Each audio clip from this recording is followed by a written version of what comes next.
Hi there, you're listening to the Practical Stoic podcast with your host, me, Simon Drew.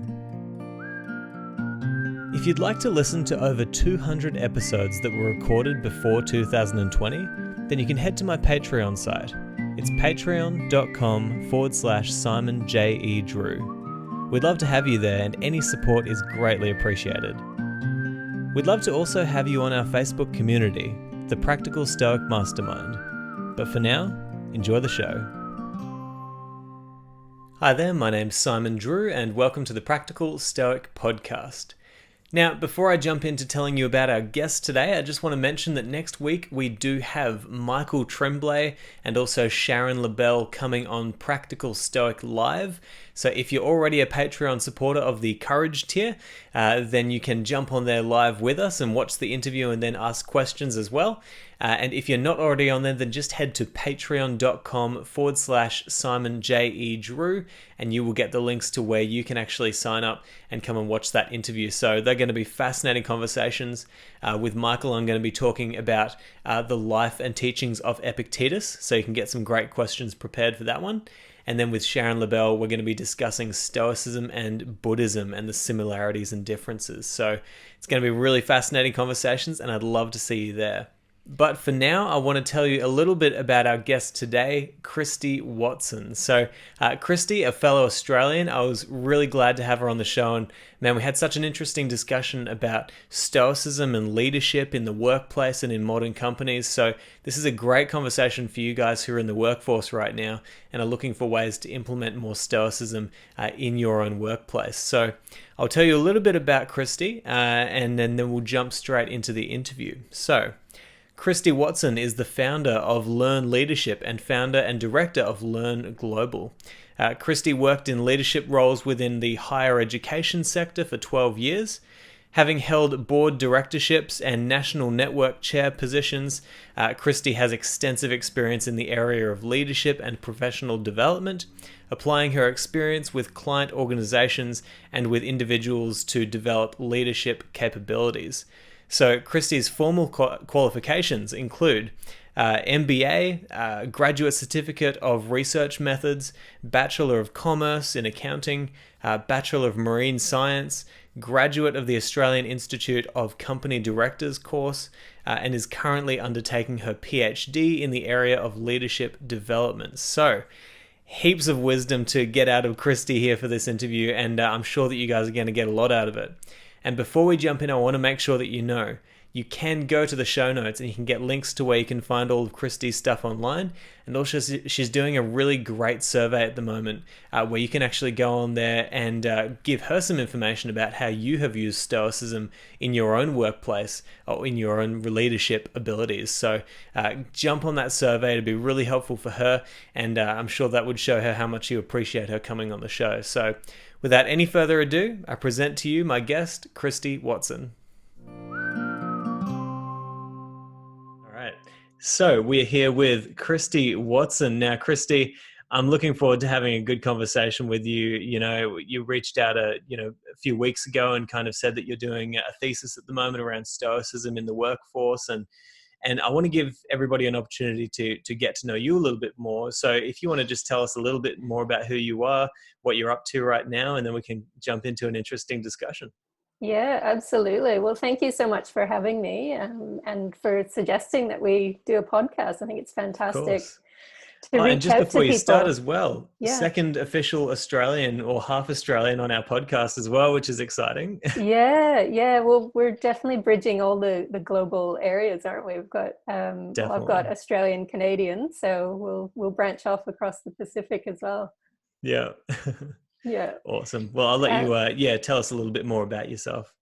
yeah. So as I was saying earlier to you, I was introduced to Stoic philosophy probably 2 or 3 years ago by a colleague of mine over in the UK, who later became one of my advisors on my PhD.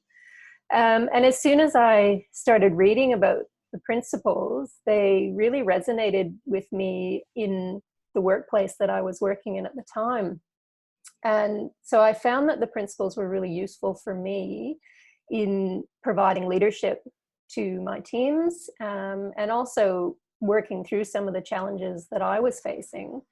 And so I decided to not only embark on a PhD in that area, but also to start my own company, Learn Leadership, that I could help other people to realize some of the approaches and how the principles could be used in their workplaces to help them navigate some of the challenges they were facing.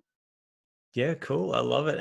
And this is one of the coolest things about the way that this philosophy is manifesting itself in the broader society today is that there's so many different applications for it, right? Like you don't necessarily hear a lot of people going around saying, I'm bringing Aristotle's principles into, into the workforce, or like it's the kind of, or like the Epicureans. I'm not bringing an Epicurean philosophy into the workforce or into schools, or there's so many interesting applications. And something that you were discussing with me before the show was you're saying how doing your thesis, you're first trying to understand how people are already using the principles of Stoicism in the workforce. So what have you discovered there? How are people using these principles in the workforce already? Yeah, well, it's interesting how you say we are using a lot of these principles without actually really knowing it. So, for listeners who are a little bit across Stoic philosophy, this won't be any new news to them. But a lot of the principles that we enact through psychology, through cognitive behavioral therapy, emotional intelligence, mindfulness, all of those activities and approaches that are currently quite popular are actually grounded in philosophies, and in a lot of cases in Stoic philosophy. So that's what really resonated with me with Stoic philosophy, was that a lot of what we're learning now, if we go back to the philosophical practices, it brings us right back to the basics of these principles and how we can apply them in our everyday lives. So they're incredibly useful, whether it's in our personal lives or in our professional lives. So it's still very early days with regard to my research. I've only just launched the survey and will undertake interviews with people shortly. But essentially what I'm interested in is learning about the experiences that people are having. So very, very early days. There's a long way to go here still. But I'm certainly seeing through the survey that people are using the principles of Stoic philosophy in their workplaces. And in particular, they're using them in scenarios that, as you say, range in a number of different areas within their workplaces. From conflict management to changing jobs to job satisfaction to decision making. All sort of change, major changes are happening all around the world at the moment. So people are finding these principles really useful in those areas. And interestingly as well, one of the most common uses of Stoic philosophy is in our own personal development. And so we often find that we find ourselves in a challenging situation, so we want to develop ourselves personally in order to be able to address those challenges more effectively. And what's great about Stoic philosophy is it doesn't stop just with the individual. So if we're trying to develop our own personal ability to deal with some challenges in our lives, Stoic philosophy actually pushes us into a more social interpretation of our individual development, which is different from other philosophies and other approaches, which are very much focused on the individual and our own experience.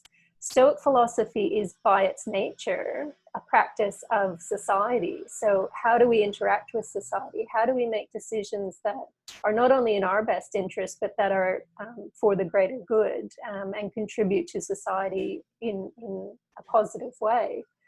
So the ultimate goal of Stoic philosophy is to live a life of virtue, which obviously is very much tied to our place in society and how we contribute to it. And so from a workplace perspective, that's incredibly important, is how we interact with people, how we make decisions, how we respond to different circumstances. So it's a really useful set of practices and principles to apply in the workplace. Yeah, I love that. And I love that, from your perspective, it is something that's being used as a way to not just, do the personal development but to include everybody else in that, that kind of growth as well, right? So have you been studying like different companies and different people within those organizations using Stoic principles? Yeah, well, certainly through my own experience and through the people that I work with through Learn Leadership, Hmm. I, they often don't know that I'm using the principles, Hmm. because I think it's something that people have to come to on their own. So I certainly don't preach about Stoic philosophy unless, of course, it's my research topic, which or having a conversation with yourself and people who are across the principles. But the great thing about the principles of Stoic philosophy, and I'm sure we'll cover off on those as well, is that they can be applied without people actually realizing that that's what's happening. So, I have people that I work with who perhaps are looking at a career change, or there's some significant changes happening in their organization, which is, incredibly relevant at the moment. And the principles of Stoic philosophy allow them to liberate themselves from a lot of the feelings of victimization and discouragement and a lot of the negative feelings that we can become overwhelmed with in some of these very, very challenging and extraordinary circumstances. So Stoic philosophy gives us a chance to work through those challenges in a much more proactive way without pushing to the side some of the challenges that we're actually facing. So it's dealing with them head on, but in a much more empowering way. Hmm. Yeah, that's awesome. And I really want to discuss the aspect of Stoicism and leadership with you, because there's a big movement within the Stoicism kind of community that says that Stoicism is, one of the more effective approaches for a leader to become an even better leader. I mean, we see that even in the ultimate ideal that we all have in our minds of Marcus Aurelius, right? The philosopher king.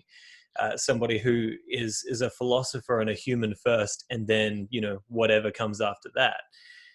What do you think is the importance for people to put philosophy and personal development before their career, so that, like, what's the priority there? Because I see it as you should put your philosophy and your personal development before your career, because everything stems from your ability to be a more effective human being, right? Yeah. But what do you think is the process for somebody who's looking to improve their leadership skills, improve their career through philosophy like Stoicism? Yeah.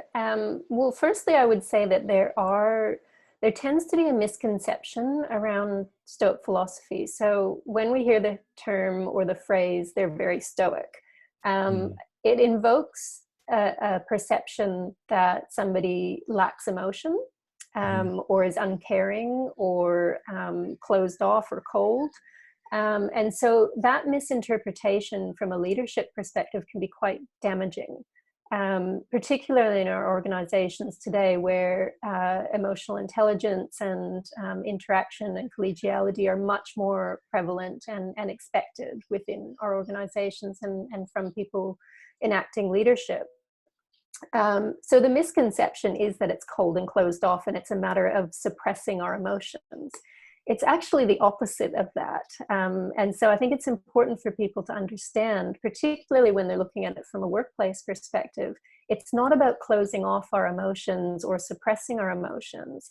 What it is, and it speaks to the first one of the principles of Stoic philosophy, which is logic, that it's not about suppressing our emotions, but it's actually recognizing that in any given situation, our senses are picking up data all the time and feeding it through to us. So Mm. our impressions of the situation, or any given situation or interaction with people, are continuously feeding us data. And we've got these incredibly powerful minds that take that data and form interpretations, judgments, opinions. And often what happens is people stop at that point.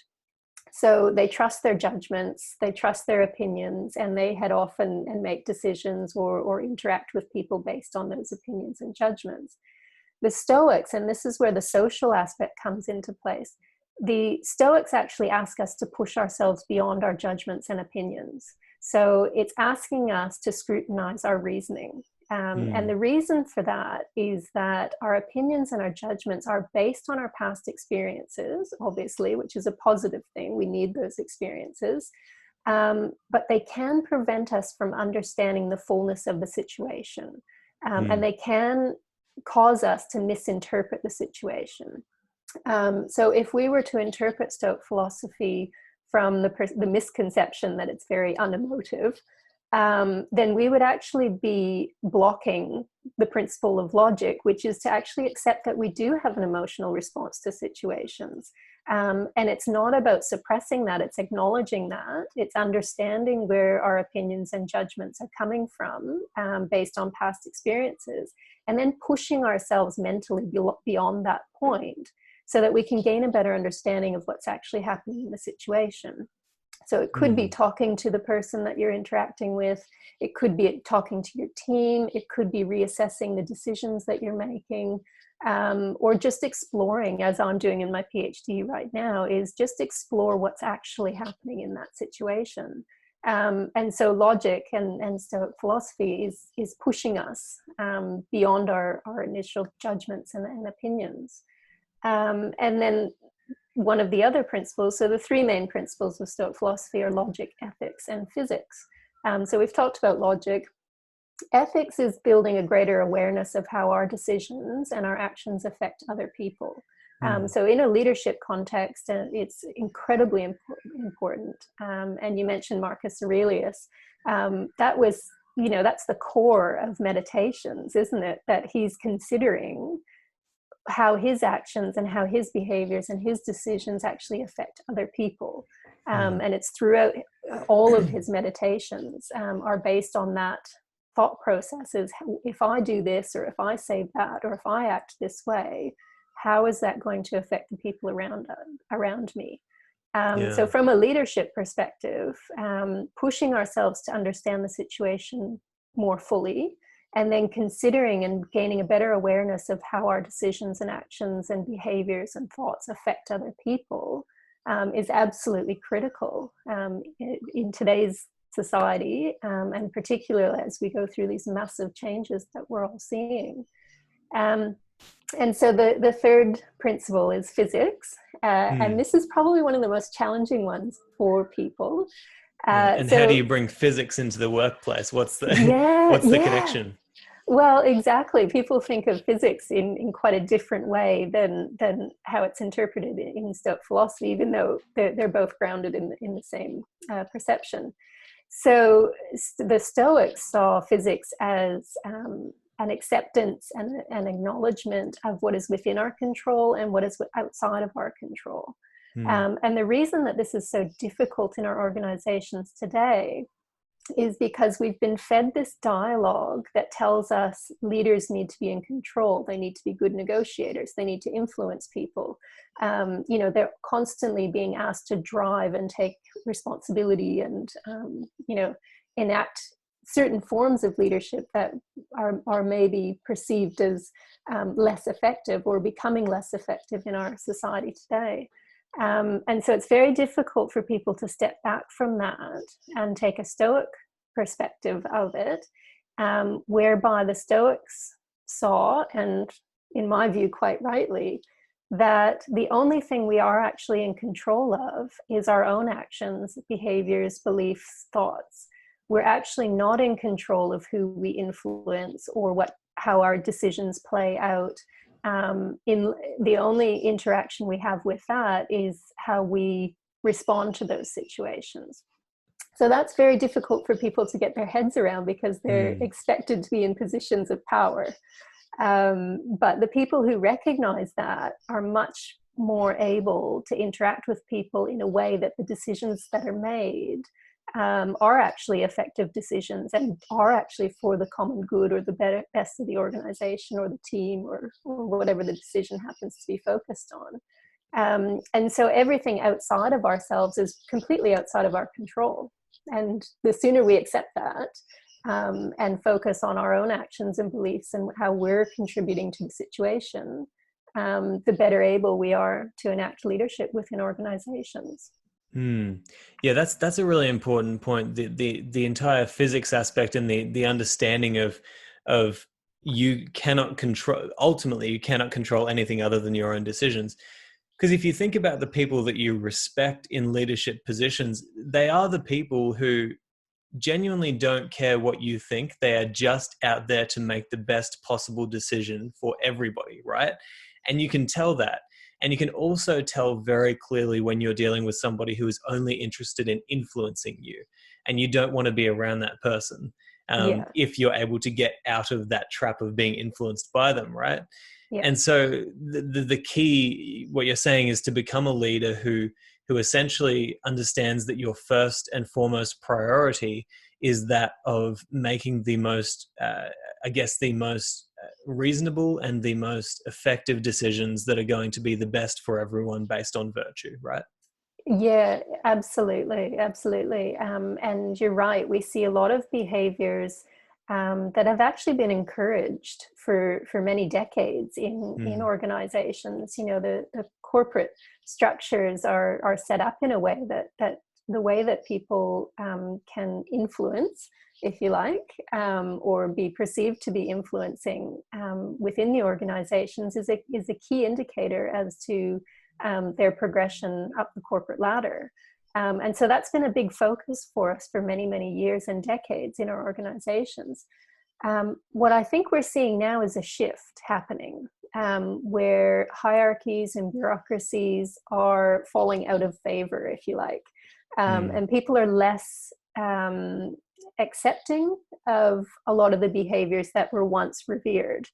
And so we're seeing quite a shift in how we're operating in our societies from a business perspective. And it's becoming a lot more collegial. It's becoming a lot more cognizant of the different skills and contributions that everyone in the organization brings to the conversation. And you know, we're seeing leaders who are actually making decisions now that are a little bit more self-aware. So we've seen some leaders in recent times, and I have to say I'm not particularly in favor of the term leader. I actually prefer the enactment of leadership because the mm. leader-follower dynamic is, you know, I think it's a little bit past its due Well, date. everyone can show leadership, right? But Exactly, if you focus exactly. on leader and follower, then you feel as though you're never there because you're not in the top position. Yeah, yeah, yeah. So it's I think better to talk about it in the sense of enacting leadership, regardless of your position in the hierarchy. Mm. So yeah, so we're seeing leaders. There we go, leaders again.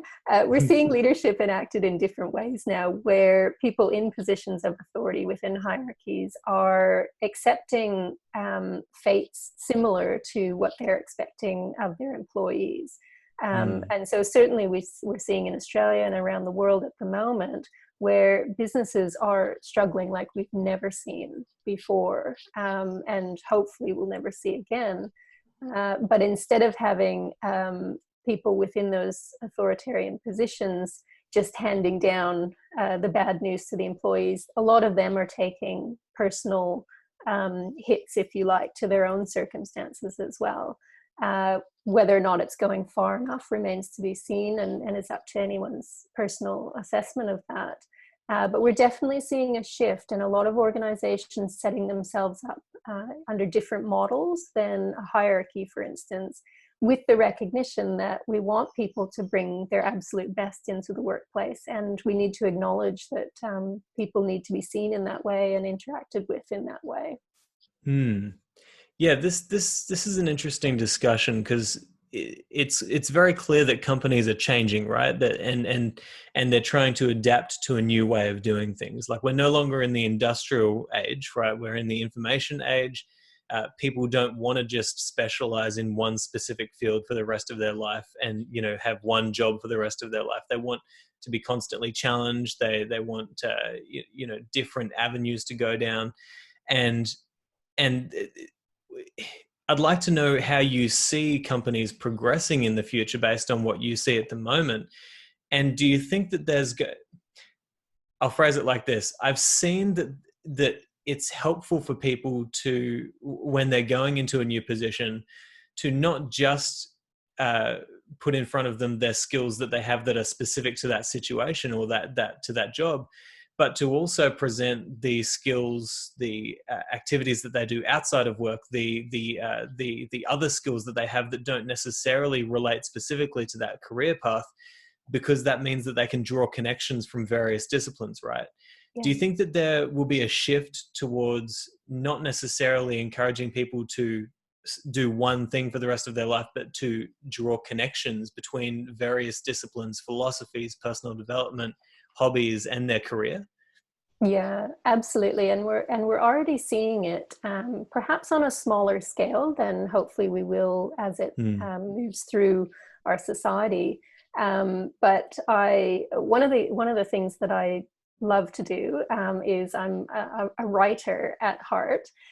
So I write articles for a number of member organizations, and I recently wrote an article on introducing flexibility in the workplace, and which, you know, obviously, again, these days, what we're going through at the moment, companies are forced into this if they haven't already been applying it.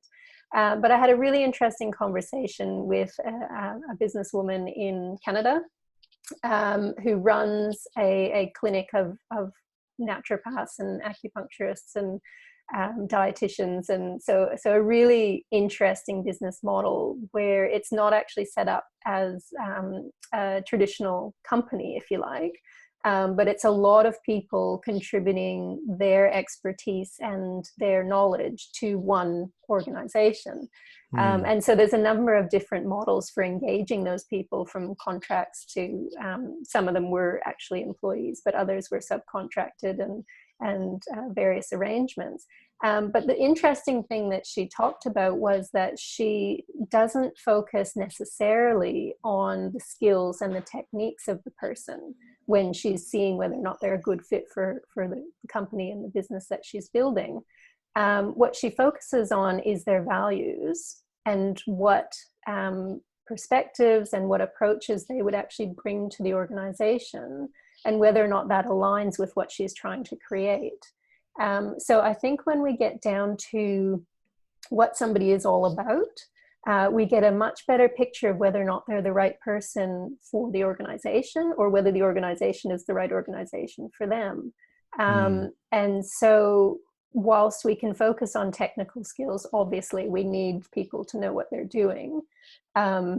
We can also expand that so that we're actually looking at whether or not the people are actually the right fit for each other or for the organization.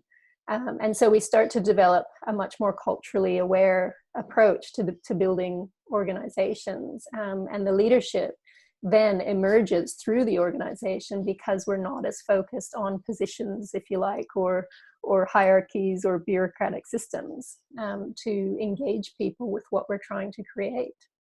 Hmm. Yeah, that's really interesting. Kind of like a collective kind of model, right? Like using the best skills of everybody to combine. Um, so okay, so who leads the organization then? What how does it work? I'm really interested in this kind of model.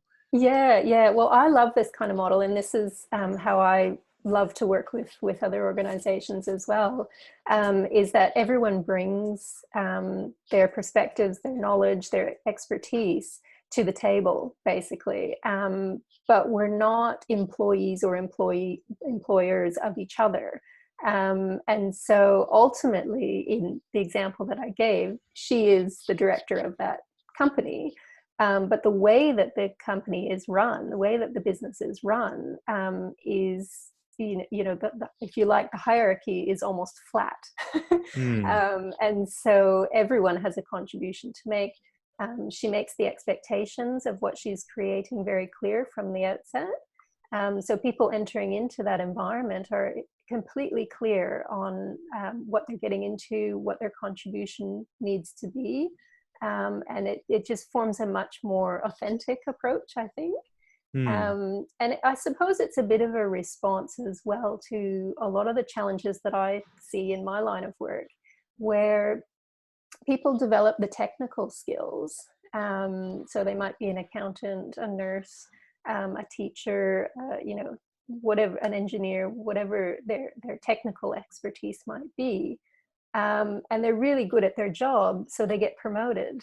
And Mm. suddenly they're being asked to manage people and get things done that are they're asked to do from people above them in the hierarchy.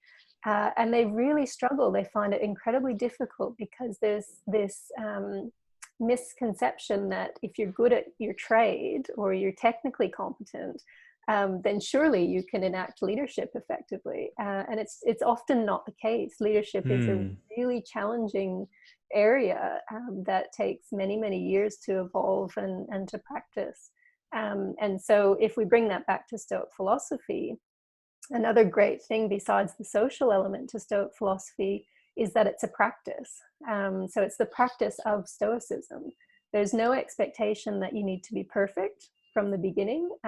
We're actually learning constantly through our experiences and applying those learnings to the next experience and reflecting Mm. on those experiences.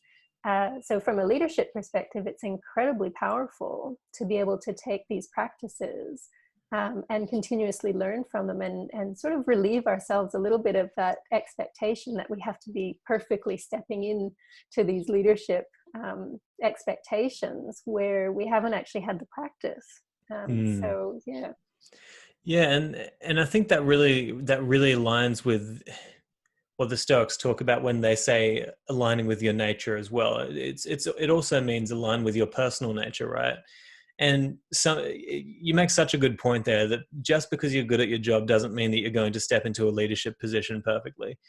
And I can definitely see how that would be a misconception that leads to almost the downfall of a lot of companies, right? Because they're putting people in these positions who really have no leadership capabilities, but they're just really good at their one thing.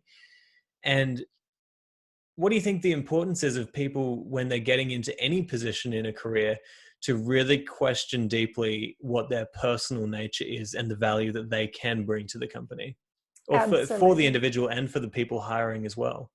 Absolutely, yeah. And you can make pretty easy ties to organizational behavior as well, which is a subject that I lecture in as well.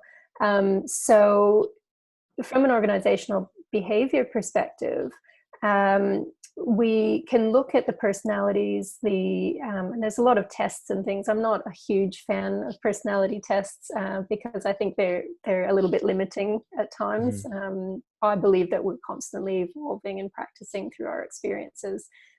So I don't really um, like the idea of taking a snapshot of somebody in a point of time and then saying that that's the type of person that they are. Mm. So I think from the outset, I think we need to engage with a learning perspective. And not expect, so a lot of our interview practices, a lot of our recruitment practices are expecting people to be a certain way coming into the role. And often that is misaligned with actually building someone and developing somebody into the role. And we can end up with people who maybe bring all of their experiences from previous roles or activities or projects that they've worked on that may not necessarily fit with the growth of the company or the team or the Mm. projects. And so I think across the organization, whether we're looking at an individual, a team, or throughout the whole organization, I think adopting a learning approach is absolutely crucial.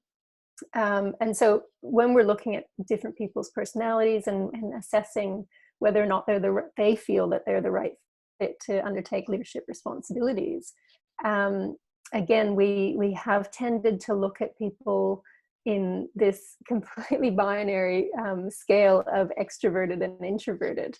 Mm. And often what we find is that people will assume that somebody who's extroverted will enact leadership more effectively. It's actually not the case, and it's very much dependent on the situation and the direction and the type of team and all of those factors.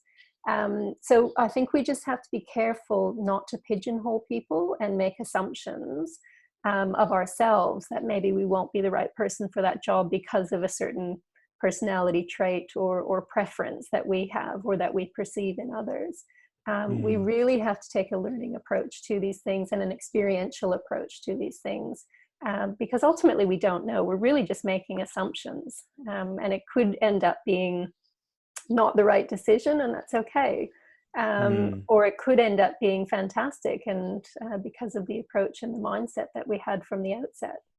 Yeah, no, that's really important stuff. I think it almost sounds to me like you're suggesting, and correct me if I'm wrong, but suggesting that in an interview situation, it might be more effective, instead of saying, okay, here's the position and here's what we need you to be like, instead say, how can you add value to our company uniquely? Like how could you grow into a role in the company and actually add to the value of the company, right?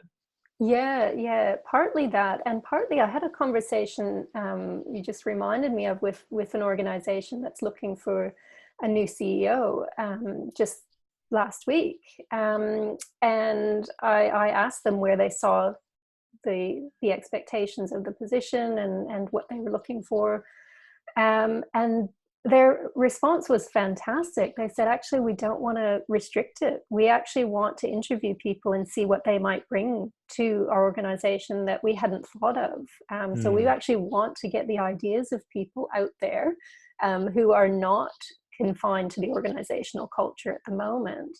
And so they had quite a liberal approach to recruiting to the CEO position, that they were actually pretty open to explore what type of person and what kind of ideas and approaches somebody might bring. So I thought that was fantastic. Yeah, well, I think that's actually brilliant, because don't you feel that people often don't feel as though they can actually express their unique ideas and the actual value that they feel they could bring to a company, because they feel that there is a certain expectation there for you to just do your job, and then this person does their job, and then don't you think we're moving in a direction where companies are really looking to get as much value and ideas as possible out of each individual within the company? Oh, most definitely. Particularly because we're becoming a lot more short-sighted. So long-term goals used to be 20 years. Now Yeah. I would suggest 3 years is pretty long time before things change quite dramatically. And so companies are definitely, or the ones that are cognizant of it, are very much aware that things change really quickly. And they're also aware that the people working within the organization often don't actually see the perception that people outside of the organization will have. So they need to be more open as to what people can contribute and what people are perceiving and what's going on around them in their societies, with their clients, with their customer base, what's happening in their worlds, that other people can contribute to shifting and developing the organization in a direction that maybe they hadn't really thought of, or we're sort of slow to adopt, but realizing through these conversations and this input from people that actually it's a direction that we really need to focus on. Yeah, that's brilliant. I want to circle back to something that you said earlier about self-awareness and understanding, the unique value that you can bring to a leadership position, because I something that's really interesting about the way that we view leaders, which is exactly what you were saying before. We tend to view them as these extremely charismatic, in your face kind of, alpha people, right at the top.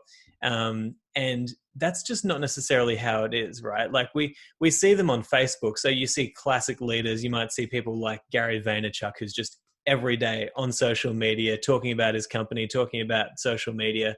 And you see all of these brilliant CEOs who are really in the spotlight. But what you don't see is the 99% of CEOs who are just out there running extremely, like when was the last time you saw, the CEO of Disney come out there and do a funny YouTube video? Like, you just don't see it, right? Because they're Yeah, too focused on their quiet leadership, which is just, you get the numbers, you get it done, you make the right decisions. So can you speak to me a little bit about how, maybe bringing this back to Stoicism, because I know we're going into all sorts of places yeah. here, but how do you think that we can use the Stoic philosophy, or how does Stoicism, I guess, how has it helped you and other people to understand that you can bring unique value by aligning more with whatever is your personal nature? Yeah, definitely. Yeah. So you've touched on so many important things there, and I have to laugh a little bit when we see leaders, if you like, Mm. talking to the public, and if we follow them for long enough, it seems they become experts on everything, don't they? Yeah. So we're branching off into a few different areas through this conversation. But I have to laugh sometimes on some of the YouTubers or the people who are out in the public eye. They seem to have an opinion and a comment on just about everything, whether or not it's something that they should be commenting on or not. Mm. So I think that's quite interesting that we do, just because of somebody's position, we often expect that they're an expert in everything, which may not be the case. Yeah. So the other point that I would make is I saw a study the other day, which was quite interesting, and it speaks to what you're suggesting there, is that um, what it showed generally is that the people who networked more and were more connected got promoted through their company more rapidly. So Mm. in terms of this study, and obviously we define success differently, but they were more successful, if you like, from the perspective of promotion and progressing through the company. But what it also showed was that they were actually not the best performers in their roles. So the people who actually focused on their responsibilities weren't too troubled by networking. It was obviously a component of their role. Actually performed better and met the targets more consistently. So they actually did Mm. a better job than the people who, if you like, were out networking and building a name for themselves in whatever area they were. Now that's a huge generalization, obviously. I'm not being critical of people, but it Well, was it's just a just really different goals, right? It's different goals and different outcomes based on different approaches, right? exactly, If your yeah, goal is to move up the ladder, you've got to be a networker. If your job is to do your job to the best of your ability, you can do that, right? yeah. But it's just picking the right idea. Yeah, well, what I found interesting was from a behavioral point of view within our organizations, is that people within the organizations are promoting these people, Mm. despite the fact they're not necessarily the people who are doing the job as effectively as other people. So I think it really highlighted an area that we do struggle with in our society, which is perception. And we see the marketing and we see the promotion of people of their own brands and of other brands, and they create this perception for us, and if we're not careful, and I suppose this comes back to logic with Stoic philosophy, if we're not careful, we start to form opinions and judgments that are really not grounded in truth. And so we need to be really aware of that. And Stoic philosophy can help us to question and to scrutinize how we are perceiving people, Mm. situations, interactions, and really take a step back and be a little bit more introspective, so that we can become more aware of what's happening around us. Yeah. No, that's great. And that actually feeds really well into the next question. I've been wanting to ask this for the past half hour, but we've just been going down so many I know we've interesting been tangents. I love rattling along. it. It's been great. But I wanted to talk about okay. The way that I think that Stoicism can really help us in life, one way that it can help us in life is to help us to pick the right games to play, right? Because you can step outside of all of your life, and you can step outside for a moment and say, okay, well, what's the goal of this game that I'm playing? Is that a goal that I actually want to achieve, or is that a false goal? Is that something that's not going to lead to any long-term happiness or anything? And if you think about it, the company that you get a job in is just one game in the giant game of life. It's like, okay, you play this game, you get in the game. We agree to pay you this much if you do these certain things. You might call them rules of the game. If you don't do those certain things, then you lose because we fire you. And hey, you can actually progress in the game if you play really well. And ultimately, who knows, you could become the I don't know, the company czar of the game, like somebody who's right at the top if you play the game well. So Stoicism can help us to step back and really examine those games that we're playing and say, okay, is this something that I really want to be involved in or not? So this comes down to the choice of company that you work for as well. I know that many people out there will be stuck in companies that they know that it's not somewhere that they want to be. It's not that they're being almost forced into doing things that they know they don't want to do or that are unethical. And they're working with people who they know are deceitful and annoying, and there are a lot of people stuck in jobs out there that they absolutely hate, and it's actually affecting their life and it's making them stressed out all the time.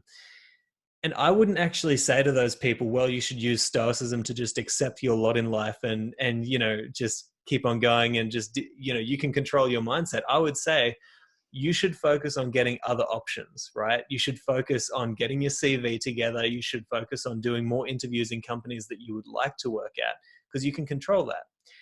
How do you think people can better understand whether the company that they're in is a flourishing environment where they can move forward and progress and become fulfilled in that work, and whether they should leave? Like, how do you make that decision, and what do you think would the process be? Yeah. So the first point I would make is that Stoicism and enacting the principles of Stoic philosophy is not accepting situations and becoming inactive in your life. So it's not about retreating from life and saying, oh, well, I can't control that, so I just won't bother. That's absolutely not the case. So I think people really need to understand and be able to practice the principles of Stoic philosophy, which the Stoics refer to as oh, now it's gone out of my mind. Always at the moment you most need it. I know, just when I needed it. So the active and the passive principles. So the active ones are obviously, or active elements, I should say. Active elements are obviously where we do choose to become active in a particular area, and passive is where we allow things to affect us, for better or worse. There's times when we do just need to step back and accept what's happening. So I think the key principle from a Stoic philosophy perspective is physics in this scenario, and this is where I work with a lot of people who, in the very first instance, they're overwhelmed because they haven't quite comprehended what is within their control and what's outside of their control. And so they become overwhelmed with all of these external things that are going on, that are impacting on their ability to make decisions and act in a way that serves themselves, obviously without harming others. But it's one of the most common things I see is when people reach out and they need help, or coaching or training or whatever it happens to be, is that they tend to be very overwhelmed. So they feel like they're just a victim of their circumstances. They feel like there's not really much they can do. Maybe, as you said, they don't feel like the organization is the right fit for them, or their colleagues are not the right fit for them. But they feel powerless to make any changes to that situation because they're so focused on what's happening around them, which then impacts on their ability to take more control over what they do have control over, which is their own actions, their beliefs, their thoughts about the situation. So I think from a Stoic philosophy perspective, physics is absolutely crucial in those situations Mm. where we can differentiate between what is outside of our control, and we might take a more passive approach to those things, to allow us to be more introspective on what we do want to be active in. And so some people might see their job as just a way to pay the bills or support their family, or a step to the next level that they want to be at. And so there's ways within the principles of Stoic philosophy that we can apply within those circumstances that make them a lot more tolerable for us, Mm. and we become much less overwhelmed by the situation. So as you said, it might be that, okay, well, I can't control what's going on in the organization. I can voice my perspectives, and I can contribute positively to where I can. But ultimately, I'm going to focus on my exit strategy, which might be in a month's time, it might be in a year's time, it might be in 5 years' time, it might be when the kids finish high school, Yeah. and then you're free to go and do what you like. So one of the things I talk to people about is getting a realistic perspective of your situation. So most of us can't just walk away from a job we don't like. And many people at the moment are probably reassessing a lot about their workplaces and the situations that they're in and the businesses that they're running, because they've been forced into these horrible circumstances that are absolutely heartbreaking for many people. Mm. And that can be incredibly overwhelming for people as well. So I think it's really important to be able to distance ourselves from what we have no control over, so that we don't become overwhelmed with it, and we can focus on what we do have control over, Yeah. and getting a really clear perspective of our current circumstances. So I have an Mm. activity that I do with people that I won't go into too much detail, No, but please do. basically, Yeah. well, basically, I get them to draw a picture, and all of the elements in the picture represent something in their life. And it can be colorful, it can be whatever they like. A garden is often a good example. So asking them Mm. to draw a garden, and any rocks or plants or trees or anything represents something in their life. And it's amazing to see what people draw as the dominant plants in their life, for Mm. example, or a powerful river or a big rock right in the middle of it that represent certain things in their lives. And then so we start to work on where the imbalances are in their life, and it allows people to get a much better perspective of their situation, and less of a comparative analysis of where other people might be, or maybe somebody loves the organization and you hate it, and Mm. want to get out of it. So it brings you back to your own situation and what you have to deal with, and a more realistic perspective of what you can do. So for example, if we go on another little tangent away from organizations for a moment, I have colleagues who work in the fitness industry. And so often what happens is people have a fitness goal that they want to achieve. And at the beginning of that goal, they're motivated, they're enthusiastic, they've got very high expectations of themselves. And it might be changes in diet, it might be changes in activity, whatever their circumstances are. They've got a personal trainer, all the rest of it. But unless they actually take a realistic perspective of their current situation and what it's actually going to take to get to where they want to go, it's not long before frustration and feelings of being defeated and all of that start to creep in, because we haven't actually really truly and honestly assessed where we are now, and what it's Mm. actually going to take. So it doesn't matter if it's a fitness goal, if you are embarking on a new degree, if you're taking on a new job, whatever it happens to be. It's really important that we apply the principle of physics to understand really authentically and truly and genuinely where we're at now and what it's actually going to take to get to where we want to go. And then just open Mm. up to the experience and the learning that's involved with that. Yeah, yeah. That's so important for people to understand, right? That we need to understand the entire process that we're taking on, because it's all well and good to just say, this is my goal. I'm going to jump in. I'm going to hit it. Okay, awesome. But, nobody who achieves anything amazing just jumps in and says, like, I think there's an element of figuring it out as you go that is almost helpful, because that's what we're doing all the time. Yeah. But to your current understanding, go as far as you can to see what you're actually getting involved in. Something that you said there as well made me think that it's important to point this out. I mean, you were saying how, you might not be able to leave your career right now, but at least you can plan for the future. I just thought, as you're talking about that, even myself, I'm currently coaching two people who are saying, in 3 years' time, I'm going to be retired. And I want to know that as soon as I leave my career, I've got something really valuable for me to jump into. Something that I'm going to be working towards. And so at the moment, they're still working in their jobs and they're having a great time. But after their jobs each day, they're going and working on their plan to then pivot into something even more exciting once they leave their careers, right? Yeah. And I think that that's so important for people to recognize. You don't have to just pack up and leave today. But if you can allow Stoicism to make you more of a solution-minded person as opposed to the problem-minded person, then you can actually start planning your life in such a way that gives you a little bit of hope for the next couple of years, because you know that you'll have come up with a plan that gets you out of where you are, right? Yeah, absolutely. I couldn't agree more. And it's what I used to work with my teams in when I was in corporate, um, with regard to, and what I talk to people about now is what I refer to as always have something bubbling along in the Yeah. background.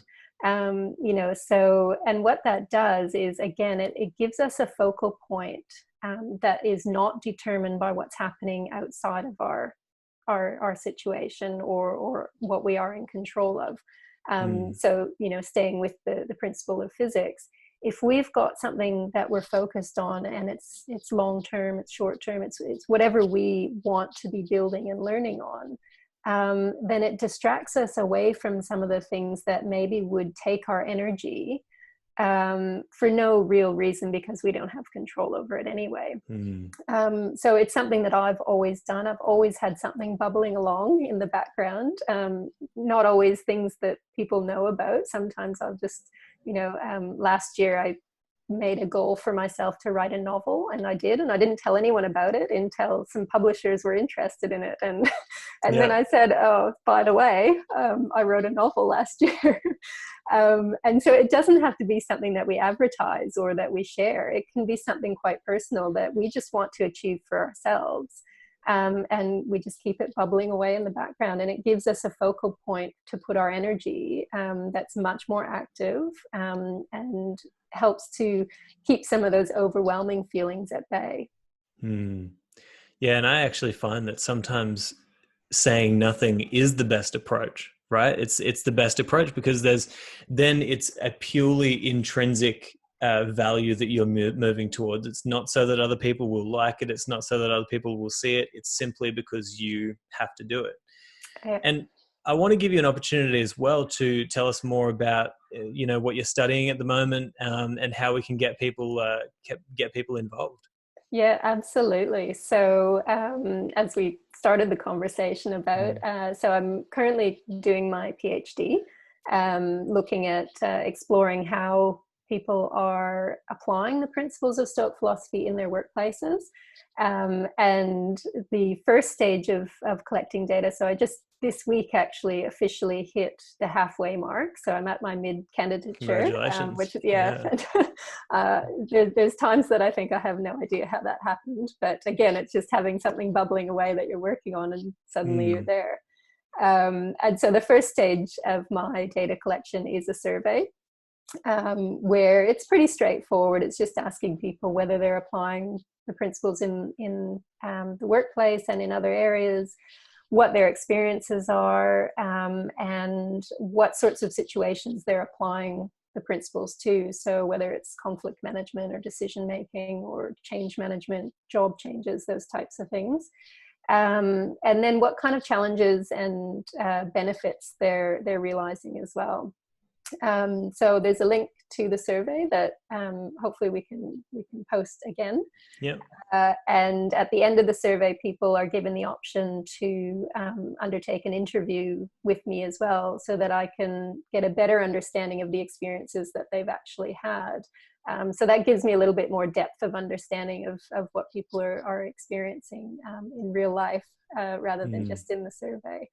And so from there, from the information that I'm able to gather from people, I hope to be able to put together some guidelines or a framework that people can then use in their workplaces if they choose to engage with the principles of Stoic philosophy, whether that's from a leadership perspective, a personal development, a career advancement, whatever it happens to be, some sort of framework or guidelines that people can access and use.